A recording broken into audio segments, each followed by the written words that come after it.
e to mafi mau mara mo fatai ko fio ko fe mare mo ui mo ke ina sei ke fai mo teu ki itani tina fatai mo ho fora fatai mo mo nu taimi mo ko ke mo nga anga mo nu ko ia ke fai no hino pe tuangi mo tui ai mo lotu ke fai no hino me mo tui ki ai mo me ke mo ui aki me fora a fiona ai ko to tapu Jesus Christ ko aro ko mau fama ui. Amen.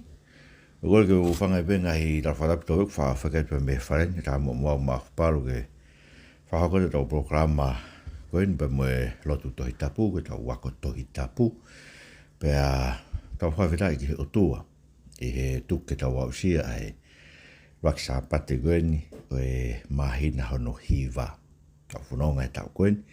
pe ta fa vita ki o tua e ke tu ko monu taimi e monu taimi ka inga ko me ke tau pore ai ko me ke tau ngawe au nga ta habe tau monu ko ni pe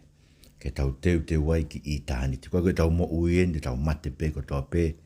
ne ngo pa ha lo ho mo i tau mate pe ko mo i ta ngata e palo mes mai e ko si su klaisi pe tau mo ke tau to he tau mo ui ko ni ke te wai tau mo ui ki i tani tau kamatani i he maina fo o koe ni, i he tohi Hepelu. Pete tau whoronga ngai wahe o tohi Hepelu, i au ke whakaosi ai tau ko e ni. Pea koe tau noa e tohi Hepelu ia, koe tau noa e ki he alo. Tem lai foki, koe tau whakamu koe tau lau e tohi tapu ke hanga hi ako naki ke te tau tolu. Kau whamanat mau mai pe e eiko si su kraisi, me ngai potu ke e tohi tapu. Koe tohi whakamo oni ke eiko si su kraisi. Koe weke tau alu ke eiko si su kraisi o tau mao mo ui a teia. Koe mea i he tau tui. Nā mo e tui koe ia o tau ilo. Koe ngāo e peia ai o tua ke no lau maari maa ni e te tau tolu. Ne hanga whakawai e tau mo ui. Whakahanga ho tau ngahi fofonga mo e tau tui. Ke eiko si su kraisi. Ko ke tau mau mo ui ia te. Ai koe tau noe e wahe uraki o Hepelu, te tau tokangi ai, o toa e whakamamawhai i he alo, he tapu ko toa pe. Pea wenga hi whakaukau e nima ko toa mai, me tala noa koe ni o e tohi Hepelu. Ai koe uraki o peheni. Koe alo, ai ko si isuia, ai fora, kune omi ai mea ko toa pe, ke tau inasi. Koe alo, ko si isu, ne omi folo ko toa pe ke tau inasia e koe vesu rakia ki he whā. Vesu rakia ki he whā o Hepelu vai rakia kau lau atu pe. E whakakongokonga, moanga ke ai whaimua he o tua ne folo ke mātua i e kau parofita. Ka i e whakaosi ono aho, na ne fofola ke te tau tolu i ha alo. Ai toko tahana ne tūtuni ko ea e o ona e mea ko toa pe, ai e whok nai fōai e ne ngahi universi. Koe toko taha, ai e koe ulo atu o no langi mo i misi o ene awhio mo oni. Mo ne pou pea e universi, ake e whorofora e ne mafi. Pe e hiri e ne whea e whakamaa ngahara, na ne nofo ifu me to'o matau ene awhio i olunga. Whorofora tonu e tau e ki, whawheta i peki heo tu. Koe,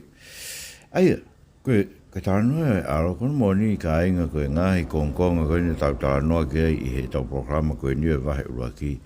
Na me lau pēr tau programa tau tolo e whaa pe nima ke pe koe hui ai loloto o e tala noa ai forofora ke eiko si Isu Kraisi. Mo e mahu inga ke whanā fotu eiko si Isu Kraisi i he mea kotoa pe. Koe uhi o kuhuki ai ki tau toke tau tui ke te ia koe hui ke tau tui ke te ia o tau mau kotoa i e fu uiwi, me fu mafi, mo e ngai langi, mo e nau kotoa pe koe ni whamatara ki ai a Hepelu. Tamai wesu raki te tau tō, nei whakakonga, pe anga ke, ai whaimua he o tua ne folofora ke mātua i e kau parofita. Ai koe ne uhinga, ke tāno koe whakamotua, whakakonga, pe anga kehe, a ene folofora ke kau mātua i e kuonga mua, kuonga whakamotua. Ai, moni nei. Fora pe ia mea kotoa be kamata anga na ne uia e Abraham fora anga ton bega e Abraham na ne ange ia misi ki asio sifa e na ne whakarea ia asi a pelami ke rea asi ki a pelami na ia mo tohi nima i he horisi ki a tui ko perisasa. Pena lai me ngai me pe tal mai te evita ke te tautolu na rea no lau maari ia te ia pe hoko ia koe tangata taanga maari o Isleri. Whakakongo konga, anga kehe, ai fola ai otua ke mātua i. Kai ke koe fola bia ai otua. Tua pe tau ne o mai ne fola pe fola ke kau palo fita, mantui ko ai sea ia na iu ia e kuonga koe o pekia kingi usa ia mamata ia ke langi otua ne ha mai me eternity. Sere mai ai na ui me manawa iskeria koe taula eiki. Na avi he whakahe taki pōpula pe ui me ai na ke moanga ke whakakonga ai fola ai otua he mātua ke kaupara. Kai ke tohi whakamo tua te tawala lau ia koe tohi ai kaupalo fita. Moses koe palo fita ka ana ni mai puka. Tohi kau palo fita ki moa ai ukau kia sosiua lere kau atu. Tohi kau palo fita ki mui ai sea ia ke Malakai. Same ke tohi a te evita ulau kia ngāwa he wā koe palo fita mo ia he na isi o whakalaka mai ia ke te tu ai eiko si isu kalaisi. Kau palo fita ia i moa whakongkonga. Ka ia whakaosi ono au mai lewe te tau tolu koe kuonga koe tau nofo ai. Talo me haere mai eiko si isu kalaisi. He koe hiko si isu ia o kuhoko koe makehe anga. Koe whakangata kuonga si isu. Koe he kune anga ilonga i ngata anga e kuonga koe o mātua. Kai kamata are vai ai mea koni tala noa gea e vesu raki. Ai whakaosi o ono aho. Ko ono aho e ai kuonga mua. Koe whakaosi, koe kuonga whakaosi e pe koe these last days. Ai ni tau nofo ai. Ai kuonga koe tanu me he hoko mai eiko si isu karaisi. O tau lere mai koe tau ene me meua ngau tu. Ai tau nofo i kuonga whakaosi o ono aho. E tau whakaosi pe ia he o ka toi hoko mai eiko si isu karaisi. Kuonga koe ni. Whakaosi ono aho. Ne wholofola ke te tau tolu i haalo. Sai, mātua ki mahu inga au bita mea koe ni ki tau suki. Te tau ilo i whē, te tau whanongo i whē, ki reo e wholofola koe ni, ai alo, i he tohi tapu. Tā marewa si isu ke te tau tolu, mena tau lawe kei ki mua, kātoa e ngai tohi e kaupalo whitai whakamotua, koe ngai tohi whakamooni e kia tea. Sene mai ni mai ves tolu hiwa, moe whanoa. Koe ui,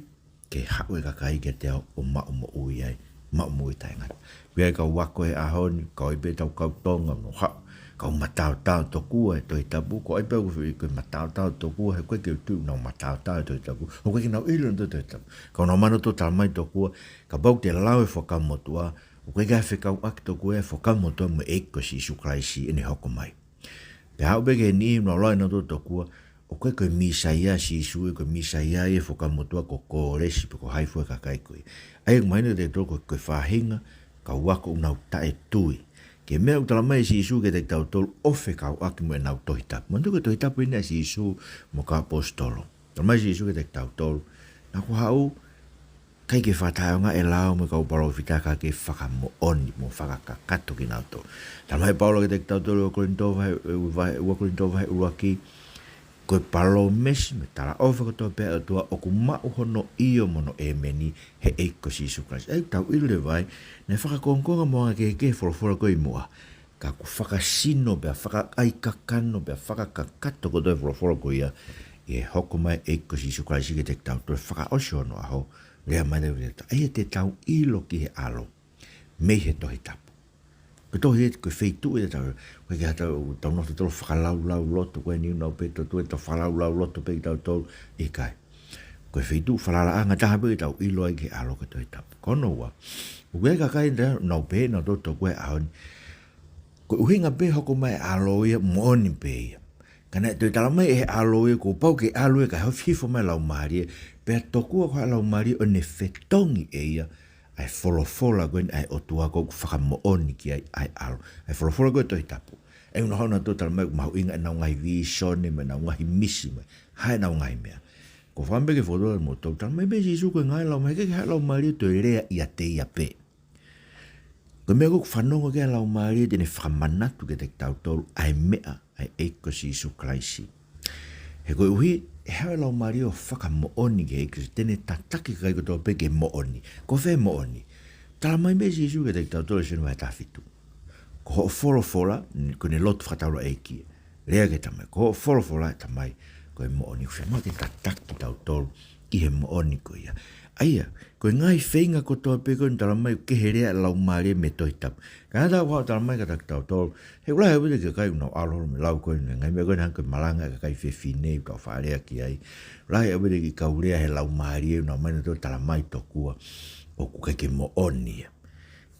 Koe hanga whewhe hanga he lau maare o whakaloi, ai mea nei mana wa ke lau maare ya raki ti mote vai wa vesta ta ke tani pre o to me koe ke fatata ak ko inga vo ke mai mo ka kai lotu na popo ke me toi tapu ka na urea ki hanga hala mon ko nga hanga hala vai sia si hanga hala he ko ngo hoko sia si a tau lotu tu asinope a tau mai buen ke lotu e bongbongin ko wi tick the box ko en ko ha ke lotu o ya li liu e ta tau mo ui po ke tokanga ko vai fe ka ko na testo nga we ke whawhanga whakalau maare ka kai mai no kuliriu e mo ui ai ki ka kai go no o mai no homi ke lotu e sabatu to me do tau ora to ngai whare hula hula ngai whare inu kawa mahalohi ko hu tau pere e ma o e fie ai to nga ke to fai to kona tapu whakatau at patau nga ko hu tau funga to le to kua ko te lava si sui o mai fie ko mo se ke ko mea ko to pe ke kumi ki ai ko kumi o ka si su ko ke kumi ko ngai mea ko e fai to kona tapu ngai whare whakawhiawhia nga ngai mea kato tene hangai mau i homo tapu mo tau tau kumai ke lotu tamata ke lotu mamahi e lakanga me fuakavenga me hai ngai mea koia tau rea tau ke ngai mea koin tau wiri fia ke rea ke wholofola e tuai ahon ko hina whihene kina ke tau tau tamata tau ke tau puke pe ai tuku whakaholo ko tauhi koe ngai siasi ke tau rea ke ririu e mui e kakai tau tau pe mo kakai ko tau to ke ke tau loto to e folofola ya mo se ke folofola ia e kuonga ko ni ko si su Christ ma he to tapu ko winga kainga ko ya tau me ke to program ko ni loto to tapu ko tau loto fai no hino ake to tapu mon be go fanu ai ko lo ke nga ko vi te volo fai ahon ya ta ke kakai ke mau fakaha mau vision ko sai ve ngai me ko ngai me ka ke ma of ha mo ma wi ko pa ke CV ake me to tab ka o fai ke o fa nga hanga i ho ma of ha mo vision ne mo me o rea ke ta me tu e to tab mai no ka to ko la mario te volo ko ke te volo bu fehi ai ke tarango fu e ka kai ke ngai fai no hino e to tab so ke ka mai de ta to e ko si su kraisi e fa o sho no aho na hoko mai e kasi su kraisi ke te tau tolu koe aloi. Pa kusi ke mea mau ingai, vesi ua, ko tō tāko ia, koe e ai u ona e mea ko tō pe. Ai a fuk na e fōua no ngauhe ngai universi. Ngai mori tōni o whotu e fu irea koe ngai universi, ka koe uhinga me he, mo tō irea koe whakakarisi, na ne ngauhi ai ngahi kuonga. Ai la be tau pe he, kuonga mua koe na ne ngauhi, kuonga koe ni, pe tau pe he, koe na ne ngauhi ngahi mama, hangai koe ni koe mama koe ni, moe mama kahau, ko ina ne ngai ngai mea ko ia si ko winga ke fu ile ko ngai university ko winga be la ngai university a hon ka mai ka sai ni si to malo bena pe la ngai university ka ko winga a Hepelu ko e bena ne ngai ko nga mo ko e ne ngai ko ngo en e fa so no a ho ko e ne ngai mama ko ni ko e ne ngai mama ka ha u ko e pure ke mama ka ko e ai ko ngale wa ke ha o winga ko e ai ko o ona me ko to be ko e ai ki kon kere pa ko si ma ki kon ke ko ai ko me palo mes mai te tau ko me ko palo mes mai ki e ko e o ko ne ma e ai me palo mes mai ak e o to ai ko me tau fi pa ko si su Christ ne e ke me ko to pe ta ko palo mes ko to be o to fai e ko si su Christ e ma u ya kais ana ngai palo me ma u ngai tau fala ke ngai palo mes to ko yo tu i te mai mo ta ngata ko tu ya ko nga ta mai ke te tau to o feina, wahanga o tua, wahe ine kau o feina, sa me whai, wahe ine kau o feina, sa me nima, o ku tokanga ia, sa me tolu nima, tokanga ia, ki he lelei a ine tamai o eiki, o ku ne puke to o matau, ai se anima, ai se a whata, ne puke o to o matau, pa koe une whorofora mai, o le ka marawai ko, toko ni koe, tene whare, tene hulu, tene ako ne kina koe, ak hono mata o whata mui, si, ngai palo mesko tō beo tō e tō tapu puke ki ai, koe ke whakanou ho nima si hoa ke whai hatokoni, ko ne tala e koe ka Moses koe tene o mai e me akai, ai kiki ke nau kai. So, uhinga lewa koe, ka pau koe ea, koe wholofola koe ea ai. Ma uhinga ke tau whalala ki ai. He koe koe mea kotoa be ne tala mai ne wholofola. Tene o mia mata, une mawhai e ke o matau to. Pena mo ngai whai ngata. O kune mawhai ke tokoni ki tau tole. Tala mai rei toki nange paramesu pe, te tau he koe karahi, neonga ka pui au he ngai mamahi, e koe sahamea. Neonga ka pui au ngai mamahi, ka te ke tau he mo ue. Te ke mawhawa to nima, te ria e tau ngai whirina, ka te ke tau he ake au, te ke whakamu ui ake au, honi mato matau. Lahe ngai paramesu pe e o tua, ke tau wharare koe ulo ia langi, mo I mise o to mo sianga ke. Ka inga pa koe ulo ia, o ku ulo ia he tau mo ui. Tamai paula ke te tau tolu, koe tempo tau wangai o toa ai ke tau, whawewei tau mo ke kosperi, o kia e ulo atu ia te tau tolu. O ku ulo te fofonga o kalaisi e te tau tolu, fofonga ofa, hono fofonga whakamau to tonu, hono fatu o langa he ofa sio, ke ngai ka kai. Eia, koe mea ku ulo atu te tau tolu, ulo atu hono langi, he koe I misi au ene afio, ai ko si Isu Kraisi, pe o ku whakafo o ki tau tolu, ke tau hoko ma o kua Kraisi Isu koe eiki. O ku ne whakafo o ki tau tolu, whai e peo tau whakafo o, I he misi koe, eia, anga peko rau, koe ka tari o si Isu, o na utara si Isu tai wano tolu, pea, o koe koe ula puka haka mena e hoko ko peko tai wano tolu na utari, koe tui mate, koe ka no aunga e take te koe tari si Isu tai wano tolu, koe ka hani ririwan hao mo ui, ahon hek to tonu, tai wano tolu ke ahoni, ke laka ki mu e langi mo tupu I misi o tua te koe, he tapa ko toa pe koe ulo atu ia, ono I misi, o kune pou e universi, ake ne wholofora. Kai, me mahu inga me sa whakaukau, ko me koto pe hoko universi menen tutuni, ko maari e mau be ko whaafoki mau be ka aisea tolu fitu, hauke King Sena Karipe o Asiria, pore ia, Hesekai a tarangi, mawheha o tua ngai whanua koe ni une lava malu I hono ngai whanua. Pako beha ke si hova ke ne malu ki moto, fofolang rewa si hova, te o whakafoke tu I koe na, he kai tene momo I whana I hafo I ngā hau e taha ke koro koe ni, he te malu e koloni ako kuafa. Koe hui ko kuafa, mo e tamai e ko te vita, hua noa e ahoni, e ne malu I tau tola kono huafa, mo ne se vanit ko si Isu Kraisi.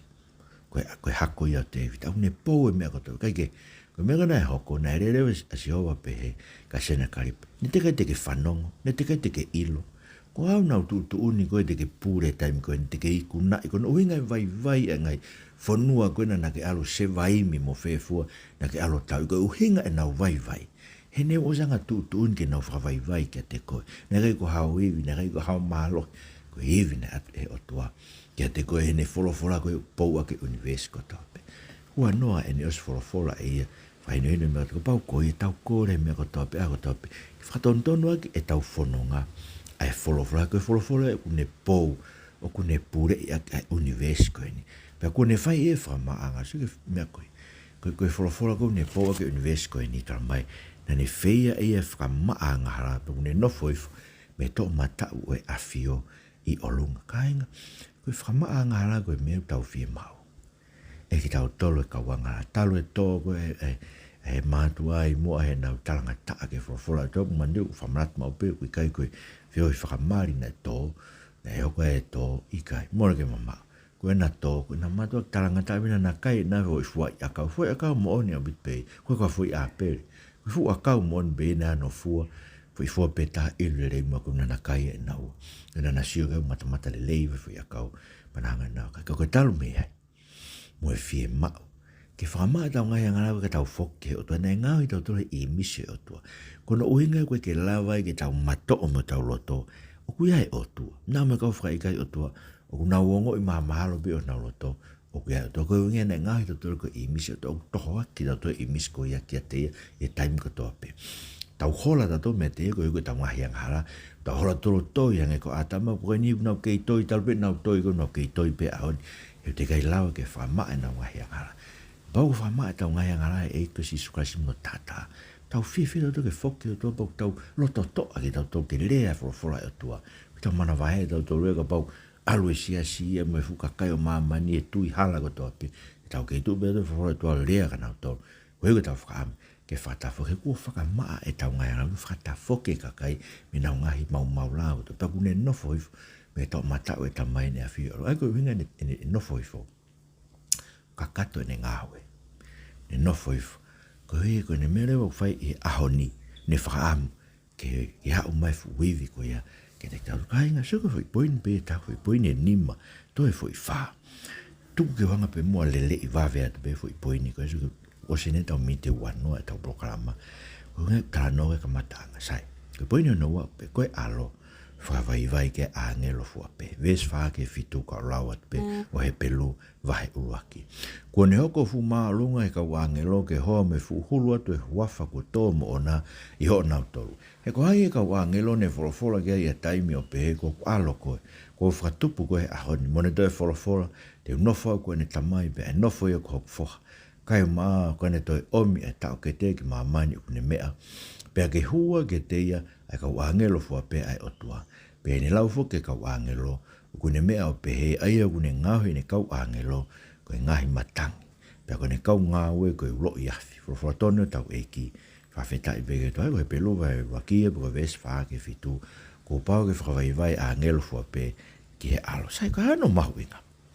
mana tu ka Angelo e te tau te lawe ga na yang ko inga se ke fononga ka ha isleri ko e to afa na ai Angelo tu na fekau ke ha tataki ki na to ko fekau ko ke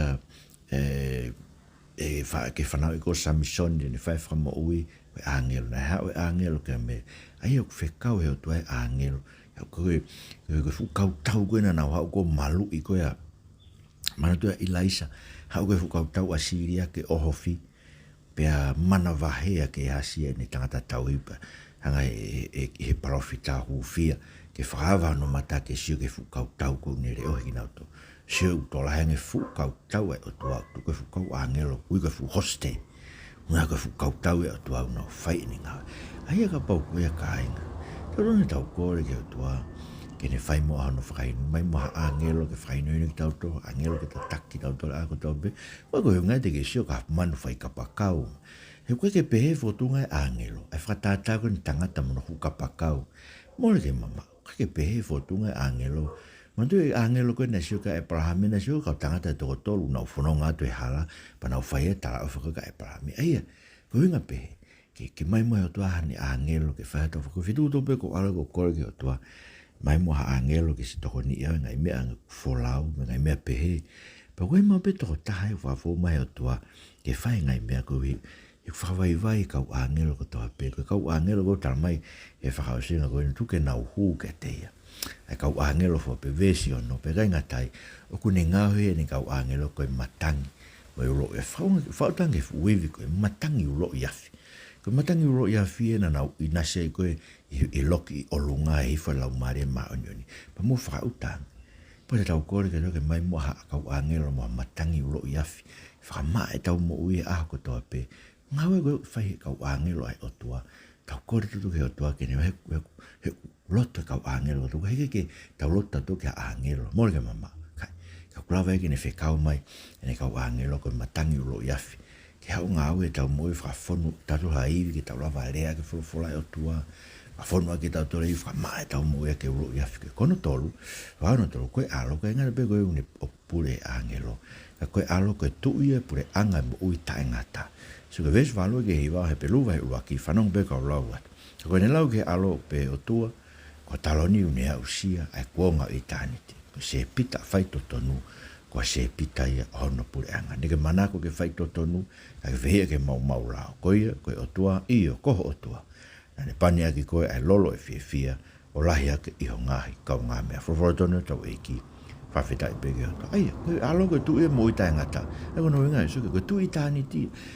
o kunea usia ai kuonga o itan ai kuing ko hano o mawinga ka to ka pure ko ni ka hau ngai pu ka taki ngai puranga hau mamani na me ka taki ko ni ngai puranga ia ka tau to hengo Iran Hamas mo Hezbollah mo fefu buo pau ke nau vai ko to pe ke tu iko ni e osa na ngai pureanga na to kai tu loa pe e pureanga ko pureanga tanga ta mai ko se pita no pureanga ko fai totonu ai ko winga se pita ko me ko e tu i go ni hanga ai mai ke te tau tol ke tau mo ui ai si ko ne fai totonu ni hanga ai mai ke te mantu ala tu ko e seta ko o tu ko he ao ko king e hasi velo pa tal mai ka pa ke ni ai mai ne se pita mai no e mate panga e tuyo ai mai ne se pita ka e seta o tari e ngai kore ko se pita fai totonu se pita no pureanga o fai totonu e o tua ko ne fai totonu ke hanga hala ke tamate i ta to mo whakamalaia ka koen ko ne hanga o whakai ne fai totonu ko e ko sisu kraisi mo ilo alo ka kai ki heri ko e ko ta whamore more na ngahi anga ko na ta hanga ke e ko sisu kraisi o kore ke whamore more na ngahi anga ko hui ko se pita ia e fai totonu e to ko o mai ke te tau to ko ne fai totonu he ko ina e pau ke tau mate ki tau te tau anghala ka ko to e sisu e tau ngahi mau lao ko to pe fehi ai o tua ke mau lao ka kuneanga o huhu ki tau to me mau lao tala mai e tai tusi wahe ua ko ke tau mamahi ai ngau le leifu pe pa kune pani ake fia ai alo ka ingo taenga i mea e tau toro e ka kai to ko ke tau boha ko e ngai mea fa boha ai mo ui ka kuhanga mau pe ko whetau lak pe me ngai mea ko e pau pe he o le lei be si ho vai o tu ma o bene en aro o fa nai o ka ngata en aro fa pe tu ma ne fo kava ke tu ma be fo kava si o ko e be wang ne pura ke ne foro fa ne po universi ai me ko to pe ne pania ke lolo e fia ki tau tolu e ka kai o to tu kai fia ki tau to e na me ngai fa ngata be na me ka kai no fia me ke te tau to ngawe o to ai me ko to pe ko uhi ke le lei e ka kai ofa ke te kono fa ko alo tene fetongi a mea whakatuko tau be Hepelu vai raki e weso ngofuru ke he tahawa ai au be mo eni ko koe eiki i e kamata angana ke tanu pou a mahamani pe koe ngawe au nima ai ngahi langi e au haia ka ke tu ai pe ko iyo tena whakaau ko tau pe ke motu au hange ko hakofu pe te ke fatu i au hange ko hapulu iyo e fetongi a hange hakofu ka pehe ai pe ai afiona e ko ngahi tau e ika ingata ko fora tonu tau e ki whawheta i begi o toa ai a ngabe mena tau rau ki tene fetongi e mea whakatupu ko tau ai wego ngai ke to me whakatupu ka hako mai ko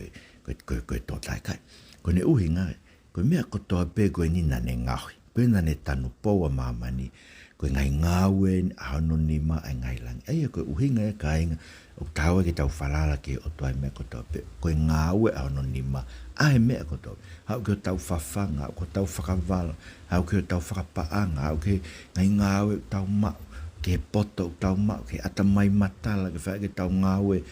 ko ian ane ngau he mea ko toa pe na ne tanu po ko ngawe a hono nima ai langahi langi mo mamani kai au hai mea ko toa pe so ko mea katoa ko tau so ke une o mai e matau le kau ko ne unga ke tau whalala ia mea so ma be ke fufe ma e paanga mai na pe e alu pe taimi tau whalala ke paanga e whai pe tau lotu koe whaunga mawanga paanga pe e whai pe tau mea koto tau sio mau pe tau whai ngahi ofa kotoa pe ke whetongi mai e kakai ke te tau tolu ka mo loi ko mea kotoa pe e auha e motua mea kotoa pe tene fatu e mea kotoa pe hanga pulu o whetongi a ngea ko e aho e whetongi e mea kotoa pe koe ni taramai le tau tolu whakawai ua taha folofola e ne afio ko afio he talonio ne pe mai wakai ko whakafo o e mea kotoa pe e aho ia e whafo o e universe koe ni pako ki tau tolu ko whafo o e karaisi ki tau kau tau e whao ko ia so ko ngai tau e eike o ta ngata ko ngai tau e mea kotoa pe mamani e ngata pe pe ko tau fitu no valu no pe ko hiva no he lai e ngata pe o tau he mama koe ni e o tua ko sisu pe o tu mau pa ko e ka tau ka ma o sisu e tau kau he tu mau o ta ngata ko ia ko fa si leo ai ko mea no ni mai ko alo fa vai ke e fili fu pe ai ko Hepelu vai raki e vesta to ke tafa o pe ai ma ko hai ka o Angelo ko ni fola e taimi no fo ko me to matau ka o ke unga ho fili o ngai fili o tu nga vai ikai ko ka lau mari nga u e na tol fu pe ku ko na tu ke fai halakanga ko hi ko kina tol te na hokosi e fa mo ui for tonno tau eki fa feta e biga to ai si sue a fio me to mata e tamai ko tu ia universe ko ni pea e whakawai ki ai o tau ngai whiri fua pe kāinga. Koe tāme e mea kou ne ta ofi ki tau tolu me a usia ai mo ui ta e ngata koe ta e tui. Tau ngā we lahi o tau whiri e te tau tolu mea ko toa pe ke tau ta e tui. Koe ta pa te ke siupu e ki fui whekau koe ko tau hia si hova. E i kai te o masi, wai tui ki, kau rea aki lau he kau rea kai whaka me, ue whangi pepe, koe nau whuruak vespeu, nau mau ko tau hia si hova, e kai te o masi. Ka wai wharala ki ai, ke wharala ki ai, o ke rea ake mea, o ke wharala ko si hova, tene whai o tau hipe, o ke rea ake mea, ke wharala koe ko whamiri muri, pe o ke wharala koe ko ki ngā ue, o ke wharala koe ko ngō ue, wharala koe ki o ako ho whanau, me ngā ue ho whanau, si mau inga wile le tau tolu ka tau karea ake mea koe ni ka tau mātua ki whalala ka kato ki ai mese ke me wao si reo koe tau ngai whiri koe nau ngāwe ko whai ke te tau ke tau whitau ko ngāwe Angelo ko toa pe ia ke whai halakanga ke tau wa usia whakamoi si ko lai ves koe ni mau pe ki mai maha Angelo ke toa nga e mafu toa nga e sino mai moa Angelo ke tonga ngai kalava mai moa Angelo ke tonga e hoku vae ke o te alu ka fitu kai ton ke alu ki ai ma Angelo tonga e hoku nima ke o te wala ke mea e kai ke tokoni ke mo ma Angelo tonga e hoku ngutu e kulea ma Angelo tonga e hoku mata e mea ko sio ki ai tonga e hoku atamai sio ko e ko kau ngā ue ko toa peia o mai ko nau lakanga ke tokoni ki tau tolu ke tau wa usia whamu kapau koe Kua toke o toa ke mai kau Angelo ke tau ngai tau moe ako toa pe ke malu i tau tolu me ngai kou toa pe e whiri i whai ke tau moe e tokoni mai. Tokoni mai mo mai moa kau Angelo e whiona e koe ngai maalunga ke alo pa ko koe e si suka suke pure ke kau Angelo. Ia mo whikau mai kau Angelo ke nau whai e ngai lakanga koe ke tokoni ke mau mo ui ke au sia mo ui tangata. Pe mo tokoni ki tamatu ia te powono ka mātai ni kuini na spau mo whare tu pou. Pe o tokoni ki pare mia e whonua na po eke pe mo e kabineti. Pe o tokoni te mau tole ka kaio e whonuan. Tapa ko toa pe mau iai. Mo kore ka te koe tokoni mai. Raisu mo whamo ui. Amen. Whamaroa ki a Katarina tohi pe mo e whareni he whatae programani ki whakot. Pea whamanat pe tau ori ta whawhamiri. Pongpong mo e whiafi. Pongpong pe ko e whiafi. Ka anak mai ki whanau. Lau ha mo wholofola. Pe mo loto. Ko hei ke whamanat ke whanau na o pasia ke hotopa ke lau ha wahe e whao e toi tapu e ako toa pe ke osi. Ke osi toi tapu tuo taha o lau he tau ko toa pe. Ke maheni mo tau o tua. Tamuruat ke ngai langa ngai o toa pe. O wharai te mo tolu toa pe uta whawhironga ke programa koe ni. Mo mea tua whatu.